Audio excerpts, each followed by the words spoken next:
ठाकरे बंधूंनी एकत्र यावे म्हणून शिवसेना भवनाबाहेर कार्यकर्त्यांकडून जोरदार बॅनरबाजी।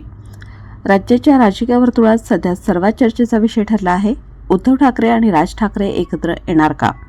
या पार्श्वभूमीवर आज मुंबईतील शिवसेना भवन परिसरात एक आगळीवेगळी चळवळ पाहायला मिळाली। आम्हाला गर्व हिंदुत्वाचा, उद्धव बाळासाहेब ठाकरे शिवसैनिक या व्हॉट्सअप ग्रुपच्या वतीने सर्व कार्यकारिणी सदस्यांनी एकत्र येत शिवसेना भवनासमोर भव्य बॅनरबाजी केली। या बॅनरबाजीच्या माध्यमातून कार्यकर्त्यांनी उघडपणे मागणी केली, ठाकरे बंधूंनी एकत्र यावे। कार्यकर्त्यांनी उंचावलेले फलक आणि बॅनर विशेष लक्षवेधी ठरले। बॅनरवर उद्धव ठाकरे आणि राज ठाकरे यांचा एकत्रित फोटो झळकत होता, तर काही फलकांवर बाळासाहेब ठाकरे यांचा दोन्ही बंधूंसोबतचा भावनिक फोटो देखील झळकत होता। ठाकरे नावाची दहशत अबाधित राहण्यासाठी दोन भाऊ एकत्र येणे काळाची गरज आहे, असा संदेश या बॅनरवर देण्यात आला होता। या संपूर्ण बातमीचा आढावा घेतला आहे आमचे प्रतिनिधी केतन भोज यांनी।